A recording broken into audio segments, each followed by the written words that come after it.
मुहम्मद मअदनिल जूद वल करम व आलिहि व अस्हाबिहिल किराम व इब्निहिल करीम व बारिक व सल्लिम सलातन दाइमतन सरमदन अबदा। अज़ीज़ान गिरामी वक़ार, मैंने शुरू में ही महसूस कर लिया कि आपने मेरे सलाम का जवाब ही इतने दमदार तरीके से दिया तो बात करने का हौसला भी अब बढ़ने लगा है। एक बात मैं आपको बताऊं, मैं जलसे नहीं कर रहा था। काफ़ी दिनों से मेरी तबीयत को लेकर और कुछ मसाइल को लेकर बहुत कम जलसों में जा रहा था, लेकिन उड़ीसा वाले आए, मुंबई में मुलाकात भी किए। मैंने मना ही किया था, लेकिन घर जाने के बाद मेरी रूह ने झिझोड़ करके कहा जलसे बंद नहीं होना चाहिए, वरना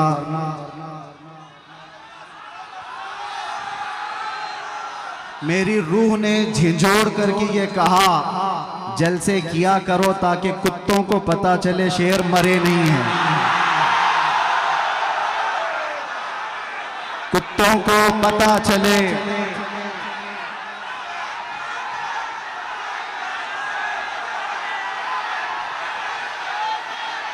कहता हूं, एक जुमले से जब इतनी जान आ जाती है,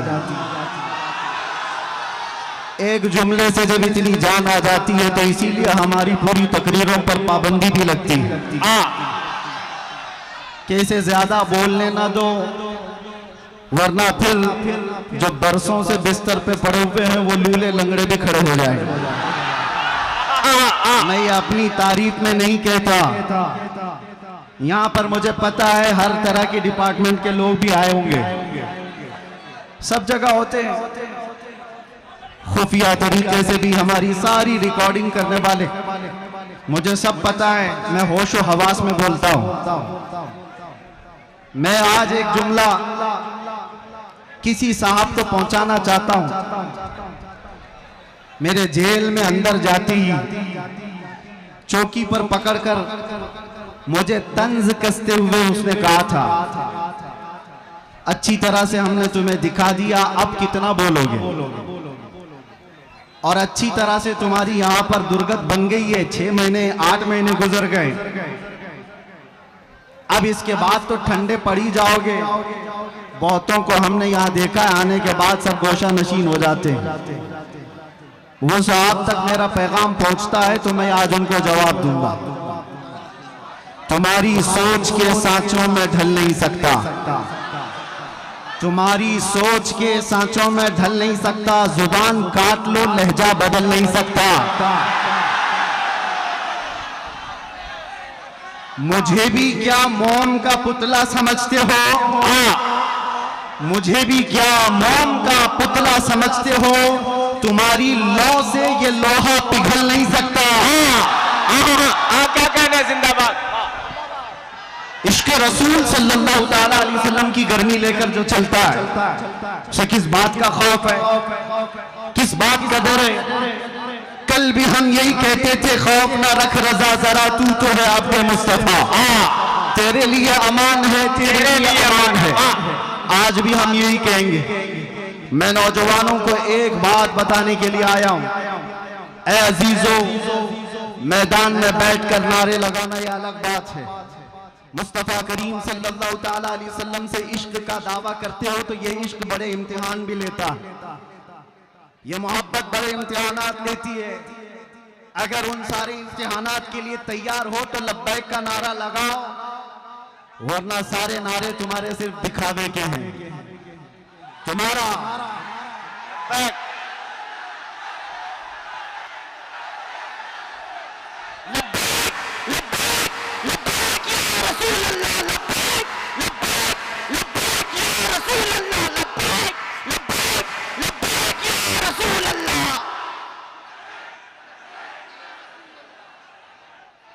तवज्जो, आपसे मैं बदगुमान भी नहीं, उड़ीसा वाले और खास तौर पर रावरकिला वाले 2 घंटे के मेरे सफर में हमारे साथ रकीब खान साहब ने बहुत कुछ आपकी दास्तानें सुनाई। कई लोग अंदर जाते हैं आते हैं, अंदर जाते हैं आते हैं। बहरहाल यहाँ का माहौल है अगर, तभी मैंने समझा कि इतने दूर दराज उड़ीसा के लोग मुझे क्यों बुला रहे हैं। इसलिए कि बुज़दिल लोग जल्दी मुझे बुलाते भी नहीं है।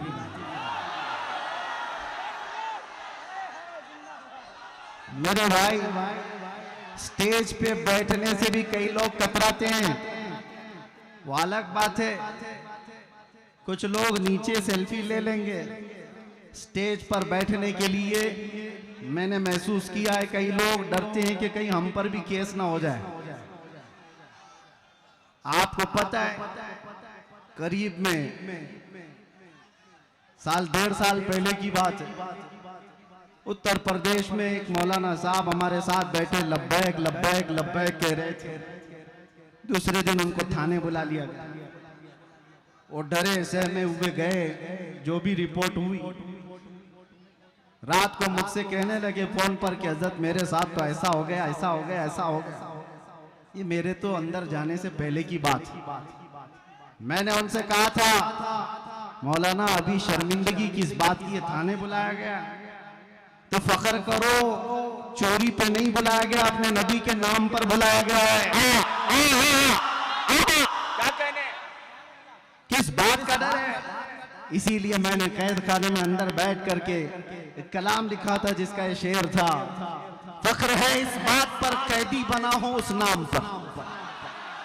फख्र है इस बात पर कैदी बना उस नाम पर, ये तो है सुन्नत बिलाली बन गई किस्मत मेरी।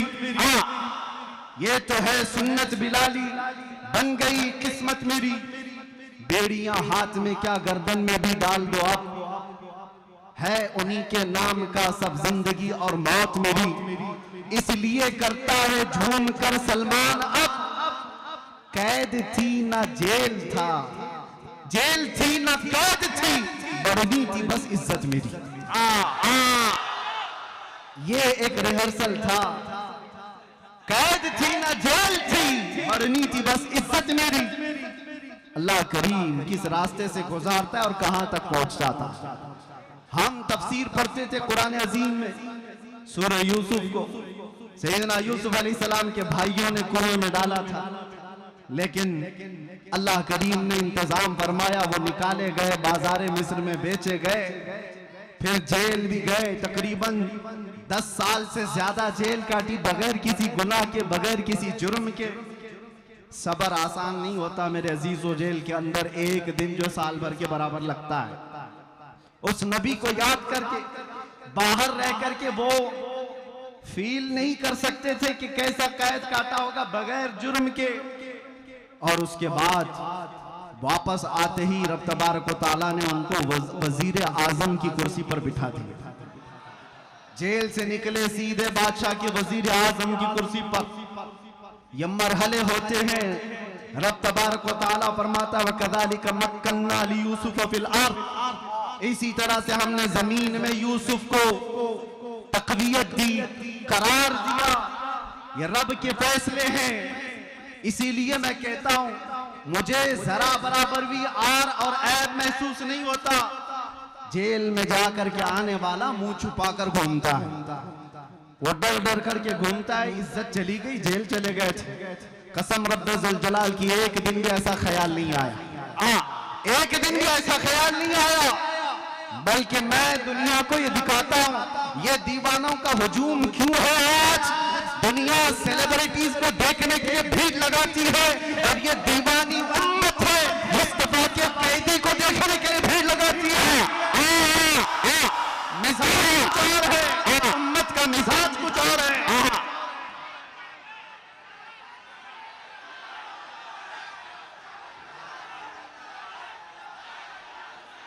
इसलिए बात मैं हमेशा कहता हूं, उनकी बात करो, हर दिल पे राज करो।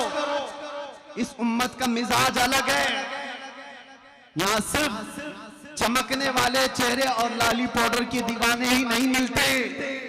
हो सकता है हमारे जवान थोड़े इंटरटेनमेंट के चक्कर में ग्लिमर की दुनिया के पीछे भाग जाते होंगे, लेकिन इनका दिल चीर करके देखो तो इस ग्लिमर को ये किसी ना किसी दिन लात मारते हैं और फिर ये कहते हैं अपना सब कुछ गुंबद खजरा कल भी था और आज भी है, मेरे नबी से मेरा रिश्ता कल भी था। और बस इस ईमान की बका मैं चाहता हूं मेरे अजीजों, तुम्हारे सीने में ये धड़कन बाकी रहे, ये इश्क़ मुस्तफा की लौ जलती रहे और तुम्हारी जिंदगी इसी तरह बरकरार रहेगी।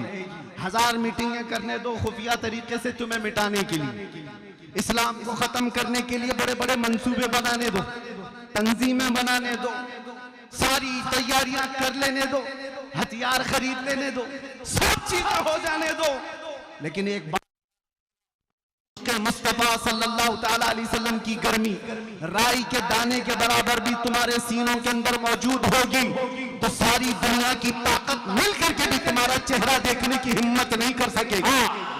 क्या कहने जिंदाबाद नहीं ला सकेगी।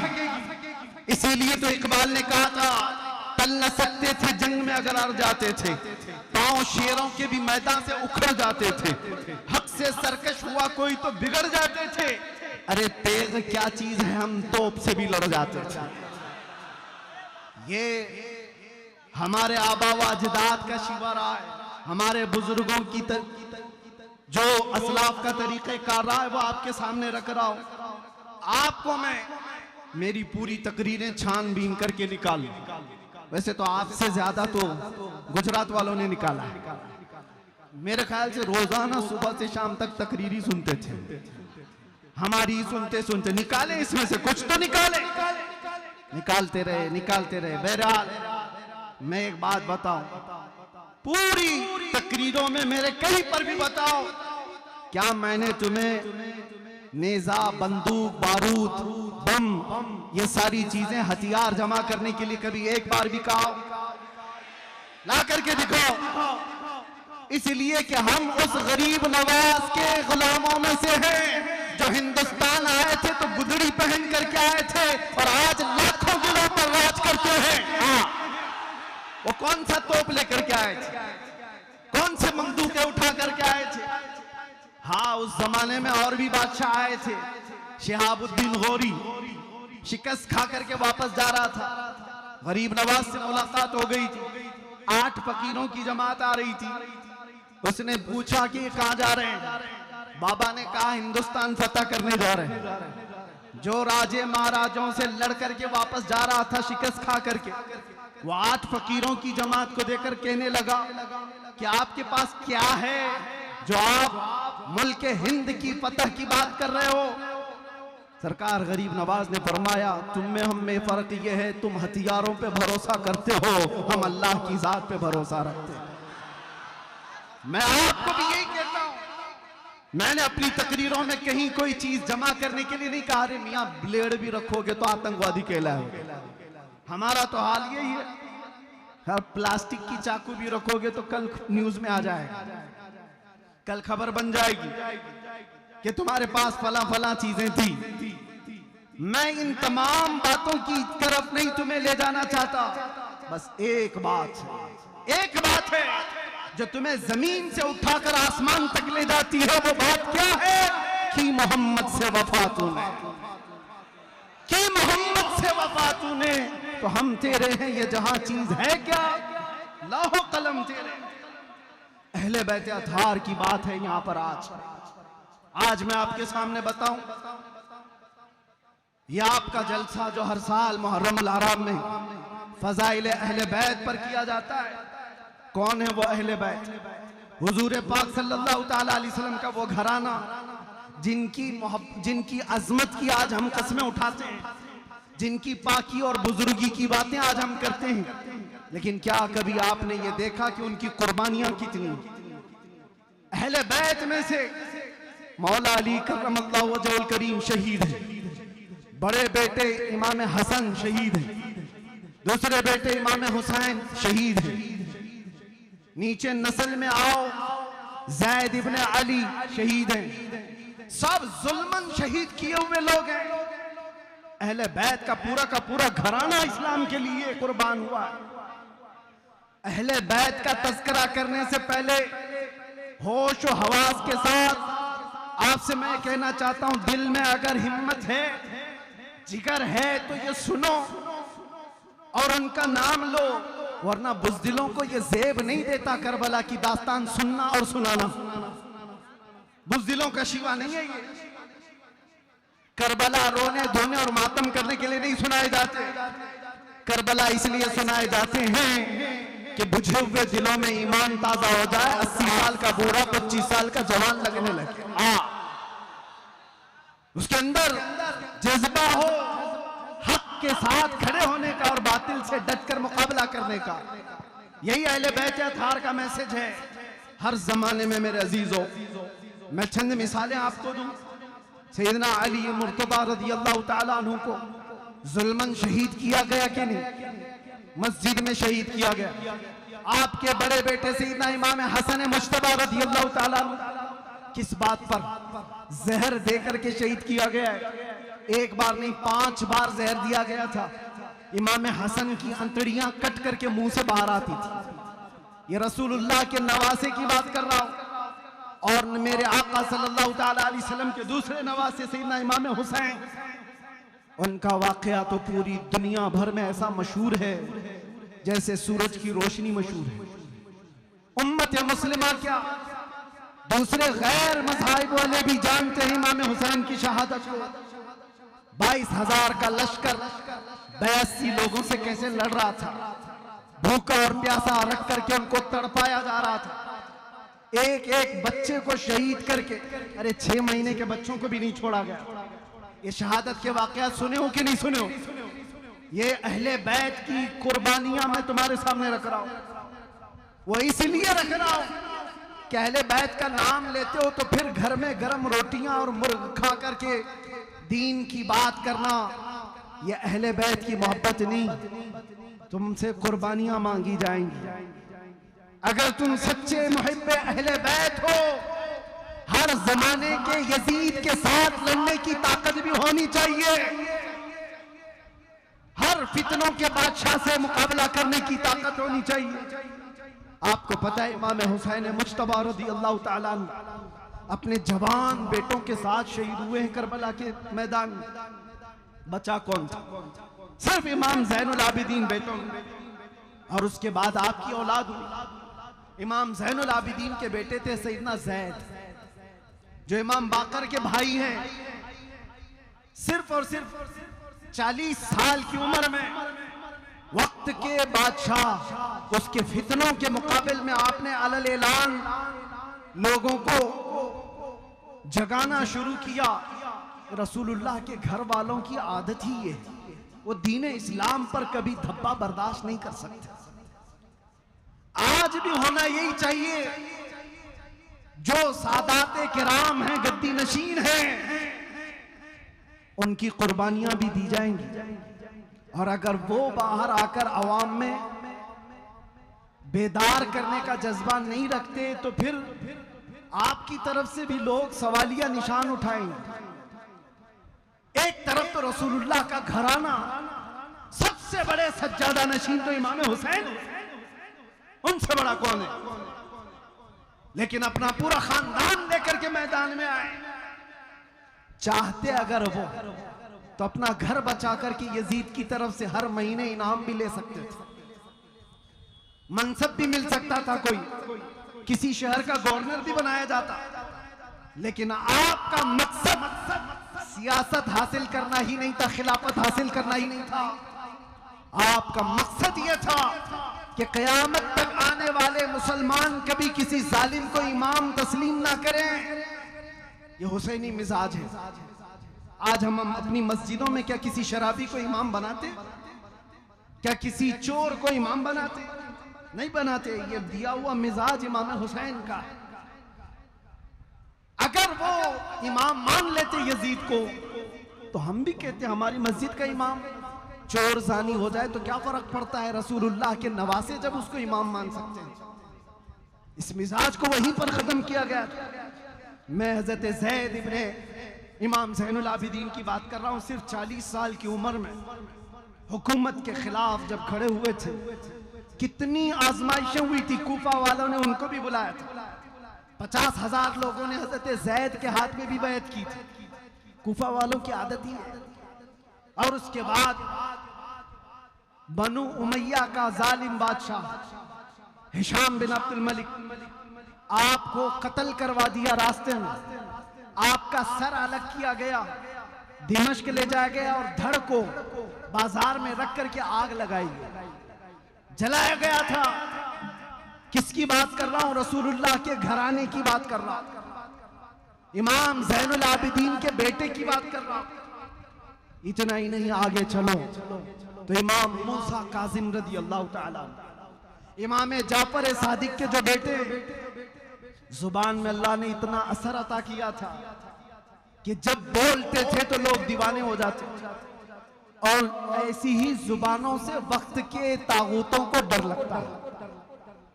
हर जालिम हुकूमत को हक बोलने वाली जुबान से सबसे ज्यादा डर लगता है।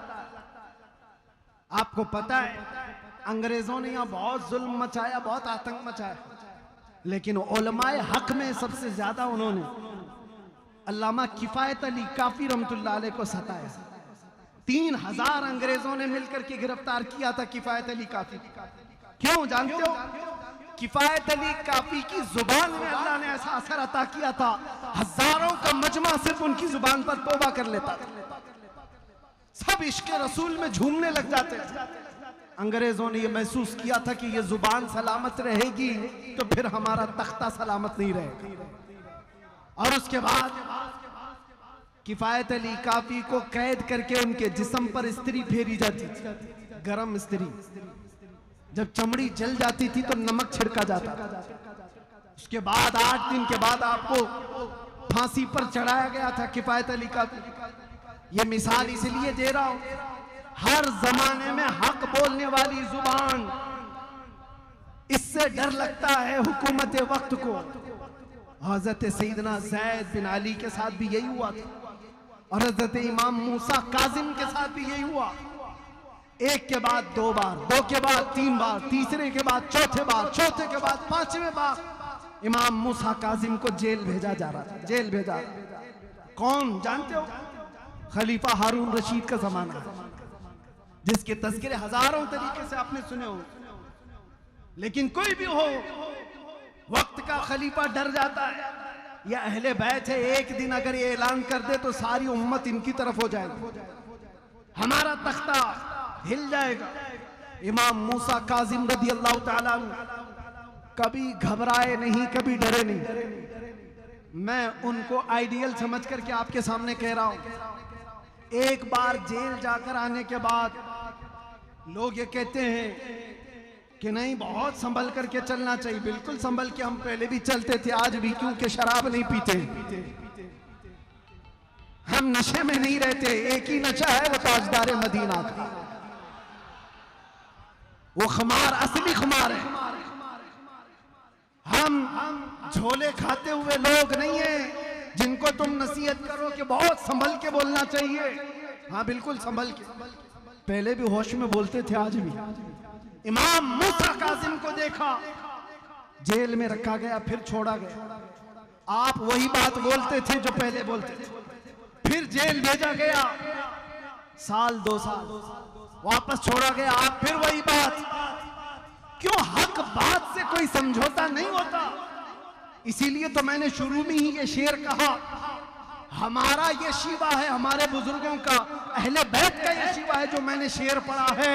तुम्हारी सोच के सांचों में ढल नहीं सकता, जुबान काट लो लहजा बदल नहीं सकता। ये सिर्फ मेरी बात नहीं, ये हमारे इमामों की बात है, इमामों की बात है। हर आलिम रब्बानी हक गो ये कहता रहा। बहुत दूर क्या, माजी करीब में जाएंगे तो शहजादे आला हजरत सैयदना सरकार मुफ्ती आजम हिंद के जमाने में हिंदुस्तान में एक डिक्टेटरशिप, एक इमरजेंसी हुकूमत कायम हुई थी। आपको पता होगा, बूढ़े लोगों को पता है, जवान लोगों को कहा, हम भी नहीं पैदा हुए थे, लेकिन उसका जमाना बताया जाता है। इंदिरा गांधी ने सारा होल एंड सोल अपने हाथ में रखा है, सारी चीजें कंट्रोल में। कोई आवाज उठाए तो मारो, अंदर करो। ये आज थोड़ी ना हो रहा है, इससे पहले कांग्रेस ने भी ये सब किया है। अंदर डालो जो भी बोलता है। उस जमाने में प्राइम मिनिस्टर ने ये फैसला किया था आबादी कंट्रोल करने के लिए नसबंदी होनी चाहिए। बाकी सब मान लेंगे लेकिन मुसलमान नहीं मानेंगे। मुसलमानों के यहाँ ये हराम है। उन्होंने फिर सोचा कि बड़े बड़े दारुल उलूम से फतवे ले जाए, और कुछ दारुल उलूम तो इसीलिए बैठे ही हैं, फतवे दे भी दिए। फतवे दिए, मोहतरमा जैसा बोलेंगी वैसा दारुल उलूम चलेगा। और वही मोहतरमा बरेली भी भेजती है। वक्त का कुतुब मुफ्ती आजम कलम हाथ में लिए बैठा है।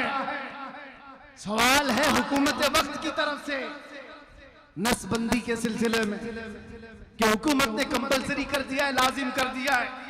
कुछ तो मसलहत का बीच का रास्ता निकाला जाए। मुफ्ती आजम हिंद ने कहा 1400 साल क्या 14,000 साल भी हो जाए, शरीयत मुस्तफा में एक बाल बराबर भी तब्दीली नहीं आ सकती। कल भी नसबंदी हराम थी, आज भी नसबंदी हराम है। जानते हो मुस्तफा रजा का ये फतवा मुफ्ती आजम का जब निकला था तो प्रेस तक जला दिया गया था बरेली का। जहां से ये फतवा छप करके आया था वो प्रेस जला दिया गया। जो फतवा चिपकाने के लिए दीवारों पर जाते थे उनको पकड़कर कैद किया गया। हालात बड़े बेकाबू थे। मुफ्ती आजम के पास कुछ मुरीदीन ने आकर के कहा था कि सरकार अब क्या होगा, हुकूमत बहुत सख्त एक्शन ले चुकी है। आपने फरमाया होश के नाखुन लो, शरीयत मुस्तफा की बात कर रहे हो, फतवा नहीं बदलेगा, हुकूमत बदल जाएगी।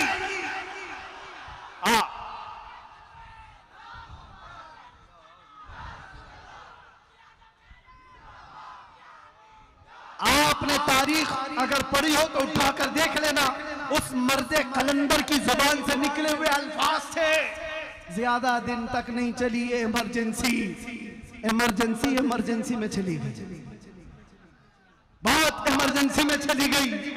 और उसके बाद आज क्या हाल है बेचारे, इधर से कोई उठाए तो उधर का हाथ टूट जाए, उधर का हाथ पकड़ो तो इधर का पांव टूट जाए, यह हाल है।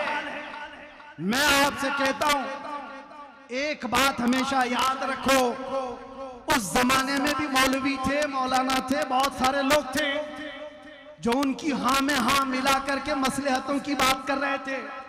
आज मुझे भी कहते हैं हालात बड़े नाजुक हैं, आप क्या बारूद के ढेर पर उम्मत को लाकर खड़ा करना चाहते हैं?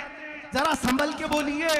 मैं उनसे कहता हूं याद रखना, बातिल के तलवे चाटने वालों की तारीख नहीं लिखी जाएगी, आंखों में आंखें मिलाकर बात करने वाले की तारीख क़यामत तक जिंदा रखी जाएगी।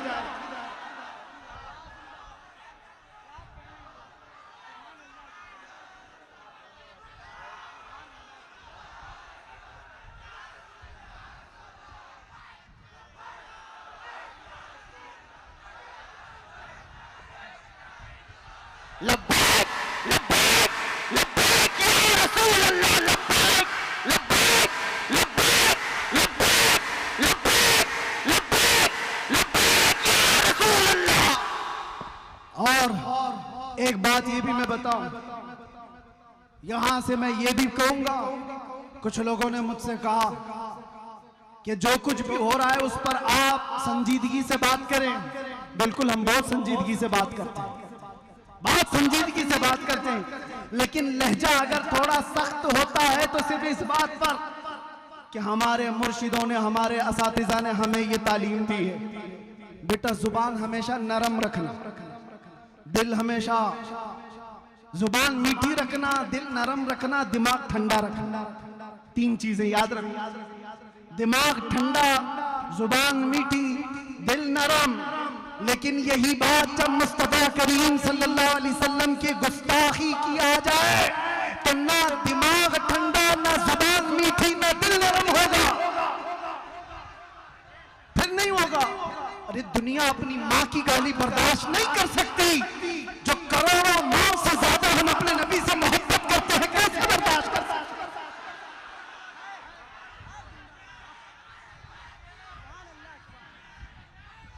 आज फिर पर उठाना शुरू कर दिया अगर किसी ने, और उनको ये लगता है कि हम नहीं बोलेंगे तो सुनो, तुम फिल्म बनाने की कोशिश कर रहे हो। हुजूर की शान में गुस्ताखी करते हुए कोई फिल्म बनाए, कोई कार्टून बनाए, कोई मैगजीन छापे, कोई ट्विटर पर कहे, कोई सोशल मीडिया पर बकवास करे, और तुम्हें लगता है कुछ नहीं होगा। तुम तो ये हमारा बुखार नाप रहे हो। मुझे पता है उम्मत मुस्लिमा का बुखार नाप रहे हो तुम, और तुम्हें पता है आज हमारे हाथों में कोई चीज नहीं, ताकत और कुव्वत और सियासत और हुकूमत। तो इसका मतलब ये नहीं है कि तुम्हारा अंजाम कुछ नहीं होगा। याद रखो, तुम उस अजीम बारगाह की गुस्ताखी कर रहे हो जो रब्बे कदीर का ऐसा महबूब है जिसके लिए पूरी कायनात बनाई गई है। तुम याद रखना, तुम्हारी जुबानें कहां जाने वाली है, तुम्हारा अंजाम क्या होने वाला है। तुम मौसम के कीड़े हो, ये मौसम खत्म होते ही तुम्हारा भी अंजाम बहुत जल्दी खत्म होने वाला है। क्योंकि हमें पता है अबू जहल का अंजाम क्या हुआ था, उतबा शैबा का क्या हुआ, अबू लहब का क्या हुआ। सारे गुस्ताख मिट गए, लेकिन आज तक उम्मत के दरमियान कोई चीज बाकी है तो सिद्दीक की सदाकत बाकी है, फारूक की अदालत के चर्चे बाकी है, उस्मान की सखावत के चर्चे बाकी है, हैदर कर्रार की शुजाअत के चर्चे बाकी है। अरे यजीद तो हुकूमत पर बैठा था, तख्त पर बैठा था, फौज उसकी, ताज उसका, तख्त उसका, हुसैन के पास कुछ नहीं था। लेकिन ढूंढ के निकालो कोई यजीद यजीद का नारा लगाने वाला, अगर भूल करके किसी के मुसलमान के सामने कह भी दिया तो दो तमाचे जोर के पड़ेंगे। हाँ, हमारा हर बच्चा अगर नारा लगाता है तो लब्बैक या हुसैन जरूर कहता है। वो कैसी हुसैनियत है जो 1400 साल के बाद भी ठंडी नहीं होती।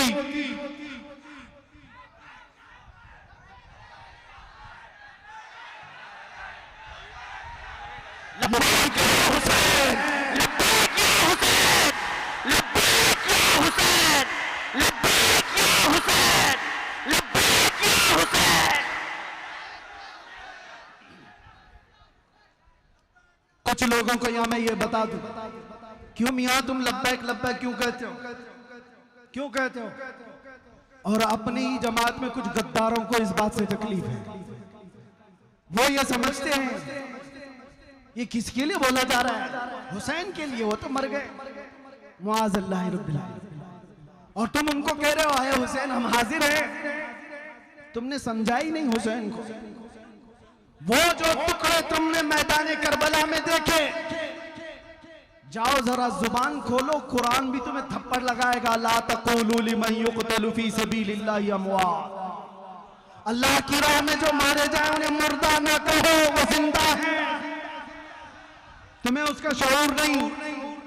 एक बात मैं आपको बताऊं मेरे अजीज, मरने से कभी डरना मत। मौत आएगी कि नहीं आएगी?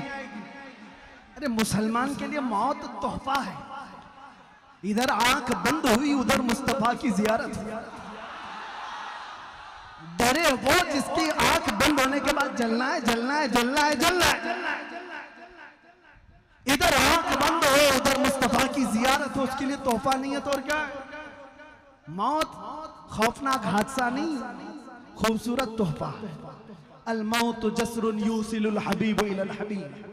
मौत एक ब्रिज का नाम है, एक हबीब को दूसरे हबीब से मिला देता। अब आपको मैं एक बात कहूं, कुरान का फलसफा तो समझो। एक जगह कुरान कहता है इन्नका ला तुस्मिउल मौता वला तुस्मिउस सुम्म दुआ। ऐ रसूल आप इनको नहीं सुना सकते, ये मुर्दा हैं।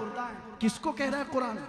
अबू जहल, उतबा, शैबा, ये जो जिंदा थे जमाने में, खा रहे हैं, पी रहे हैं, उठ रहे हैं, बैठ रहे हैं, बाजार में जा रहे हैं, सबसे बातचीत कर रहे हैं, और कुरान कहता है ये मुर्दा है। ऐ रसूल आप इनको नहीं सुना सकते, ये गूंगे बहरे मुर्दा है। और एक तरफ मैदान करबला, मैदान उहद, मैदान खंदक, मैदान बदर टुकड़े हो चुके हैं सहाबा के, और कुरान कह रहा है ला तक़ूलू लिमन युक़तलु फ़ी सबीलिल्लाह, इनको मुर्दा मत कहो, इनके टुकड़े हो गए। कुरान कहता है इनको मुर्दा ना कहो। और जो चल फिर रहे हैं उनको कह रहा है ये मुर्दा है। क्या है? चल रहा है, फिर रहा है, बोल रहा है, चल रहा है, वो मुर्दा है। कट गया है टुकड़ों में, वो जिंदा है। कुरान का फैसला क्या है? यहां से मैं समझाना चाहूंगा, मौत तो हयात, चलने फिरने का नाम नहीं। ये हयात सिर्फ चलने फिरने का नाम नहीं, और मौत सिर्फ और सिर्फ रूह निकल जाने का नाम ही नहीं। कुरान के फलसफे के मुताबिक इश्क रसूल में जो मर जाता है वो जिंदा है, और बेइश्क मुस्तफा जो चलता फिरता रहे वो मुर्दा है। वो मुर्दा है।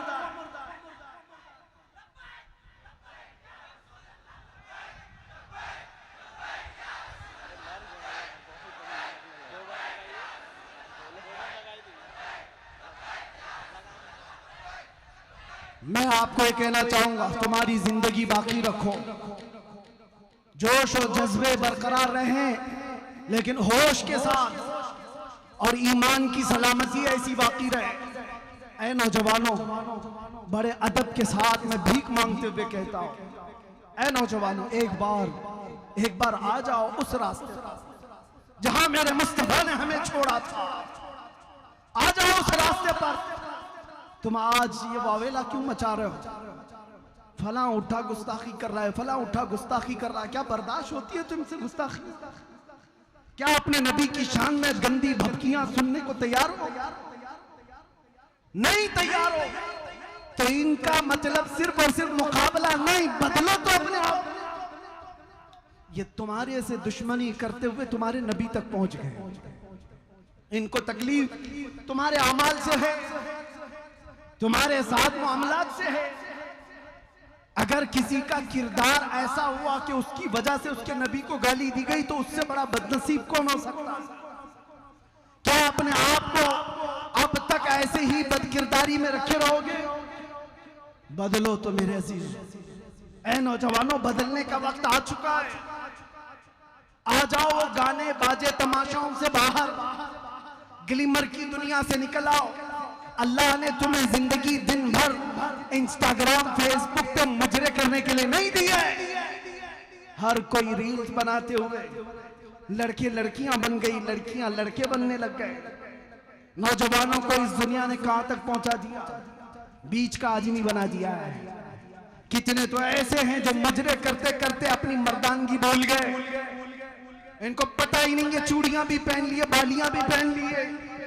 नौजवानों, होश तो लो, तुम उम्मते मुस्तफा हो जिसको कुरान खैर उम्मत कह रहा है। तुम सबसे बेहतरीन उम्मत हो।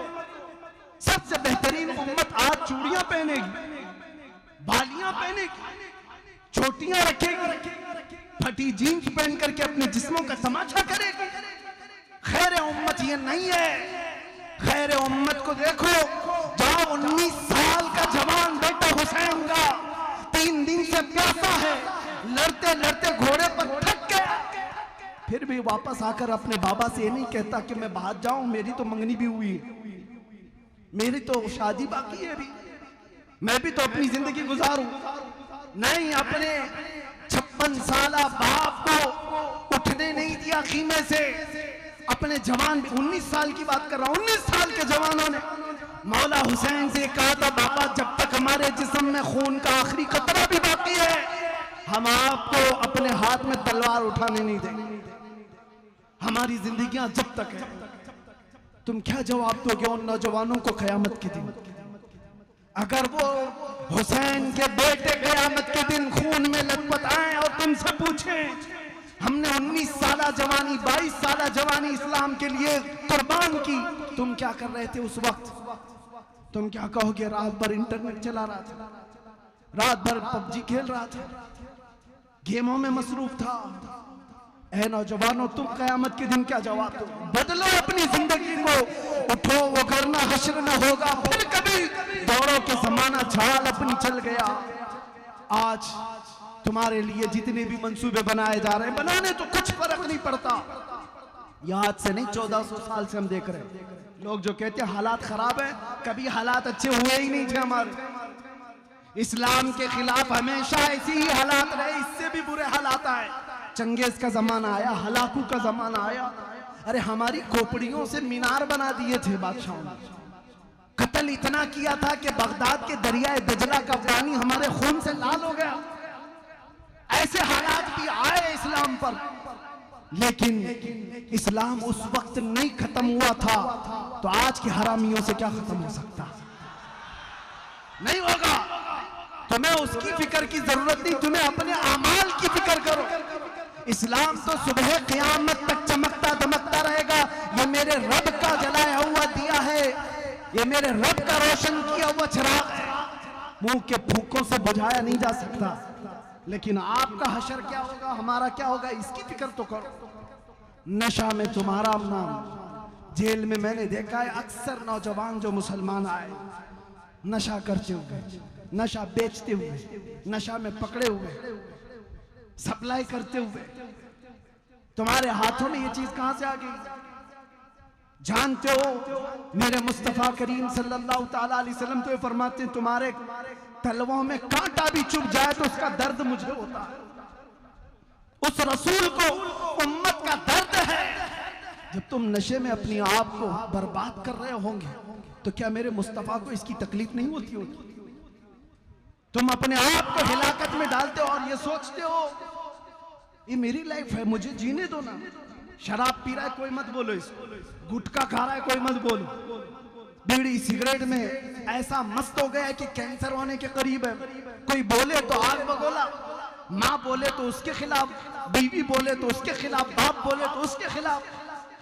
तुम ये कहते हो मेरी अपनी लाइफ है, क्यों कोई इंटरफेयर कर रहा है? ए दीवाने, तुझे खबर क्या है तेरी अपनी लाइफ कब से हो गई?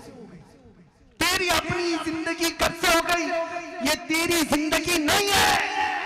सुन मुर्शिदे गिरामी ताजुश शरिया क्या कहकर गए थे? जिंदगी ये नहीं किसी की किसी के लिए, जिंदगी है नबी की नबी के लिए। ना समझ मरते हैं जिंदगी के लिए, जीना मरना है सब कुछ नबी के लिए। तुम समझते हो जिंदगी हमारी अपनी है, हम जैसे मर्जी चाहे वैसे जी लेंगे? नहीं, ये नबी के लिए दी हुई जिंदगी। जीना हो तो मेरे मुस्तफा की मर्जी के मुताबिक जियो, और उस वक्त तक तुम मोमिन नहीं हो सकते जब तक हुजूर की मर्जी के मुताबिक तुम अपनी जिंदगी नहीं बना ले। ला युमिनु अहदुकुम हत्ता यकून हवाहु तबअन लिमा जीतु बिही औ कमा क़ाल नबी सल्लल्लाहु अलैहि वसल्लम। मेरे आका फरमाते उस वक्त तक तुम पूरे मोमिन नहीं हो सकते जब तक कि तुम मेरी मर्जी के मुताबिक, मेरे लाए हुए तरीके के मुताबिक अपनी ख्वाहिशों को पूर्ण नहीं करते। अपनी ख्वाहिशों के मुताबिक मत जियो, मुस्तफा की ख्वाहिश के मुताबिक जियो। यही सहाबा का मसलक, यही अहले बैत का पैगाम। अपनी लाइफ नहीं। आप थोड़ी सी बातें उन लोगों को भी मैं कह देता हूं। सबसे ज्यादा नुकसान हमें किस बात का है पता है? आज भी और पहले भी होता है, जमात के अंदर मौजूद मुनाफिकीन और गद्दारों से नौजवानों, रोटी टुकड़े सिक्के के लिए कभी अपना ईमान मत बेचना। कितने ऐसे हैं जो मुखबिरी के काम पे लगे हुए हैं। पूरा नेटवर्क फैला हुआ है, पूरा नेटवर्क। किसकी जासूसी कर रहे हैं? 500 रुपए पकड़ा दिया पुलिस ने, इसकी खबर दे दो, उसकी खबर दे दो। तुम्हें पता है जासूसी का अजाब क्या है? अल्लाह की सारे फरिश्तों की उस पर लानत होती है, सारे फरिश्तों की, मलाइका की और अल्लाह की लानत है उस पर जो मोमिनीन की टोह में लगा रहता है। मुझे आज भी वो बात याद आती है।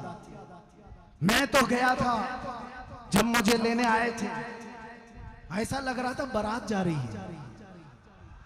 मुझे तो मेरी शादी का भी उतना होश नहीं है कितने लोग आए थे, लेकिन ये जरूर है कि 200 इधर 200 उधर तो थे, और सारे बारात की शक्ल में ले जा रहे थे। देखा भी होगा ना। मुझे उस बात का एहसास नहीं था क्योंकि दिल पाक था, कोई जुर्म करके आया नहीं था, इतना यकीन है। आज भी मैं बबांगे तहल कहता हूं, हमने कभी कोई खुफिया प्लानिंग की नहीं, सारी इन्वेस्टिगेशन हमारे खिलाफ हो रही थी। मैं आज भी कहता हूं, खुल करके कहता हूं, हम दीवार के पीछे बैठ करके या गुफे में बैठ करके वीडियो बनाने वाले लोग नहीं हैं। मजमे आम में कहते हैं इसलिए कि कोई खुफिया प्लानिंग देश के खिलाफ भी कभी नहीं किया, कभी आतंक फैलाने के लिए जवानों को नहीं जमा किया। जब जब बात किया, मिंबरे रसूल से बात किया, खुल करके कहा, हाँ अगर हुजूर की मोहब्बत का चर्चा करना जुर्म है तो ये जुर्म हम 1000 बार करें। इश्क अगर जुर्म है तो फांसी की सजा दो मुझको, इश्क अगर जुर्म है फांसी की सजा दो मुझको, दरे महबूब पे लेकिन ये सजा दी जाए, दरे महबूब पे लेकिन ये सजा दी जाए। मैं उन गद्दारों से कहता हूं, मैं जब गया, बात पूरी कर लेने दो। इन्वेस्टिगेशन में बहुत सारी सवालात की बौछार, लेकिन पता है सामने बैठे हुए एक ऑफिसर हंस रहे, मुस्कुरा रहे, फोन में देखते, अरे मुफ्ती साहब आपकी तो ये तकरीर भी आ गई। थोड़ी देर के बाद, अरे मुफ्ती साहब आपकी ये क्लिप भी आ गई। कहा इतनी देर से आपके पास तो थोड़ी सी चीज आ रही कहां से? कहा आपके मौलाना लोग भेज रहे हैं, पीर साहब लोग भेज रहे हैं। मैं जानता हूं अच्छी तरह से, मैं कभी नाम जिक्र नहीं करूंगा।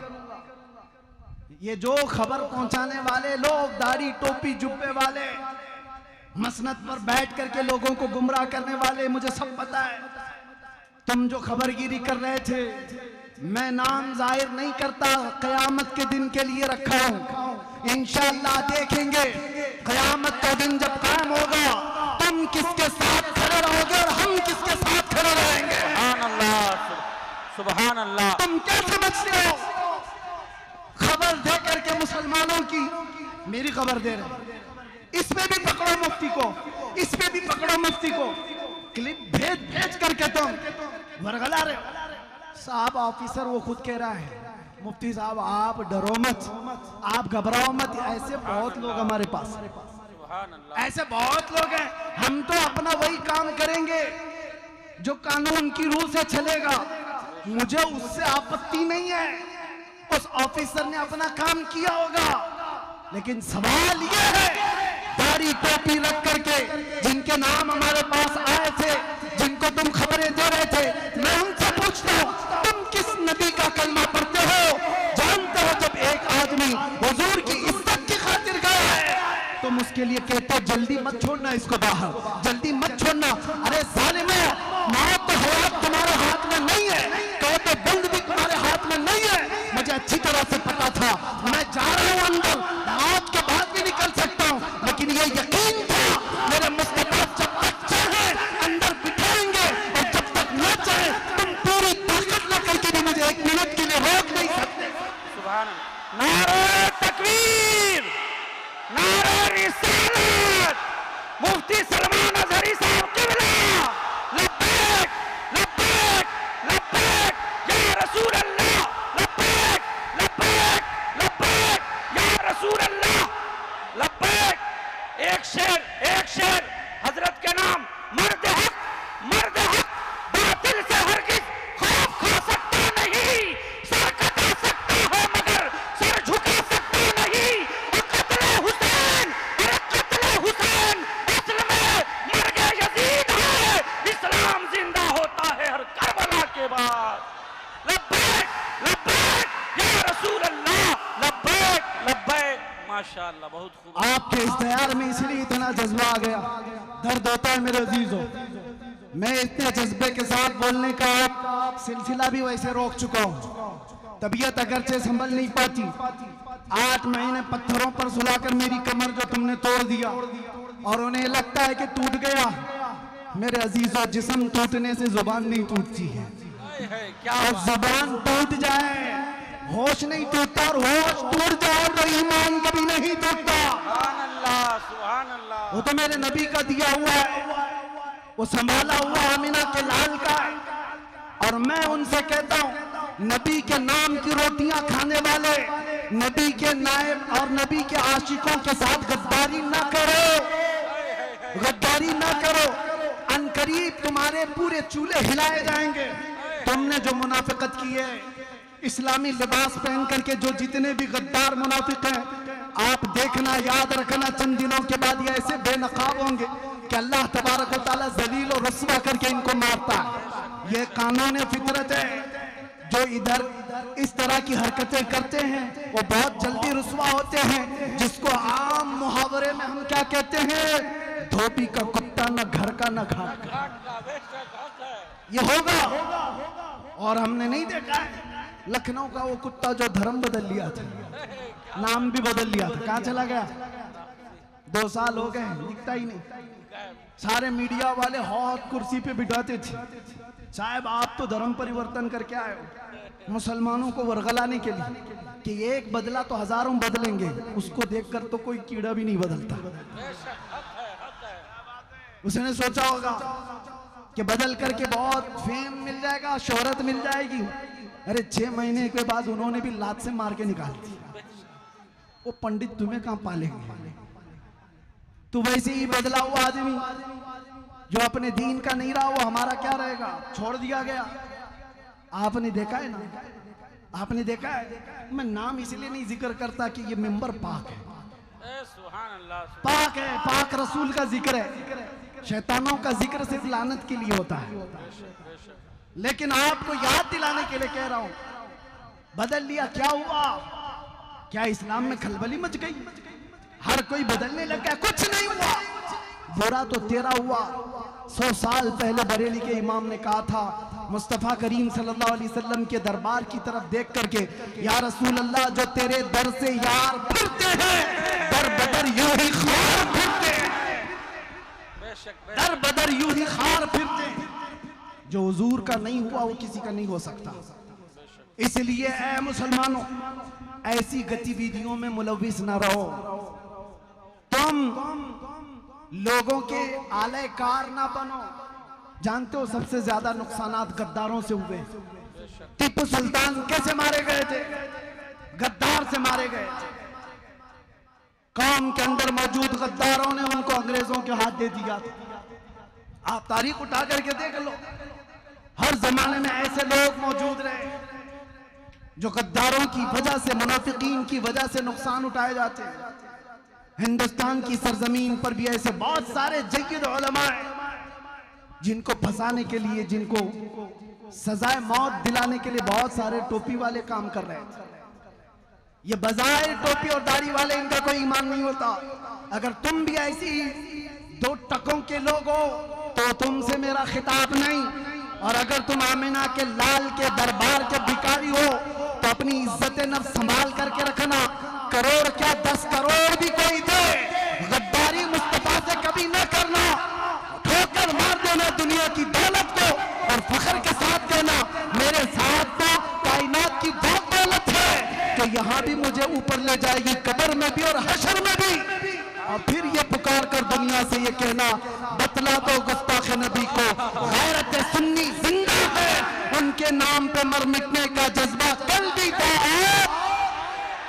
कल भी था, कल भी था। लब्बैक या रसूल अल्लाह, लब्बैक या रसूल अल्लाह, लब्बैक या रसूल अल्लाह। रावर किला के तमाम मुसलमान खुश रहे, आबाद रहे। मुजाहिदे मिल्लत की ये सरजमीन पर हमेशा मुजाहिद पैदा होते रहे। आखिर दावाना अल्हम्दुलिल्लाहि रब्बिल आलमीन। अस्सलामु अलैकुम।